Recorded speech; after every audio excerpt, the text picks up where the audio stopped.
আসসালামু আলাইকুম। কেমন আছেন? আশা করি প্রত্যেকে সবাই ভালো আছেন। কর্তব্য নাটক নিয়ে আপনাদের মাঝে আবারও হাজির হলাম। কর্তব্য নাটকটিতে দেখা গিয়েছে শফিক এবং শ্রাবন্তী কিন্তু নাটকটি করছে। শ্রাবন্তীর কিন্তু মা কিন্তু মারা যায় এবং সে কিন্তু একা হয়ে যায়। অন্যদিকে দেখা যায় শফিক কিন্তু মনমরা হয়ে বসে আছে আর জানলার পাশে রাতের বেলা ও কিন্তু শ্রাবণীর বাড়ির আশেপাশে ঘোরাঘুরি করছিল। তো এটা কিন্তু সবাই টের পায় এবং দেখে। পরের রাতে যখন শ্রাবণ একা ছিল, একাই তো থাকে বর্তমানে ও এখন, ও কয়েকটা গুন্ডা আসেন এবং কিন্তু ওকে তুলে নিয়ে যাওয়ার চিন্তা ভাবনা করে। তো তুলে নিতে যেতেই কিন্তু শফিক কিন্তু তার গা থেকে চাদরটা সরিয়ে বলে, তো আমি থাকতে ওর কোনো ক্ষতি করতে পারবি না তোরা।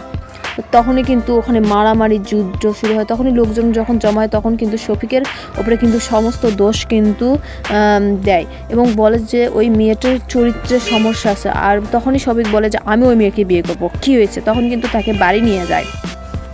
তো বন্ধুরা, তখনই যে ওই বাড়ি নিয়ে যায় আর বলে যে আমি ওকে বিয়ে করবো দাদু, ওর দাদু ছিল একটা। তো দাদু তো রাজি। আর শফিককেও কিন্তু শ্রাবণী পছন্দ করেছে। তো তার ভাইয়ের ছোটো ভাইয়ের জন্য কিন্তু অপেক্ষা করছিল যে ও আসবে তারপরে আমি বিয়ে করবো। তখনই দেখা গেল শফিকের একটা ক্যান্সার ধরা পড়ে এবং সেই ক্যান্সারে কিন্তু ও কিন্তু একদম হেলে পড়ে যায়। তো এই কথা যখন তার দাদুকে বলে, তার দাদু বলে যে ঠিক আছে, তোর ছোটো ভাইয়ের সঙ্গে তাহলে বিয়ে হবে। শ্রাবণীও তার রাজি হয়ে গেল। তো কারণ সব রাজি করানো হয়েছে, রাজি হতে চায়নি। শফিককে কিন্তু ভালোবেসেছিল শ্রাবণী।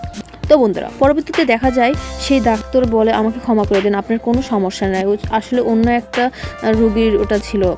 তো অন্যদিকে দেখা যায় ওরাও সবাই জেনে গেল যে ওর কোনো সমস্যা নাই। তো তারপরে কিন্তু কর্তব্য করে কিন্তু এই নাটকটি শেষ হয়ে গেল। তো বন্ধুরা, অবশ্যই চ্যানেলটি সাবস্ক্রাইব করে পাশে থাকবেন।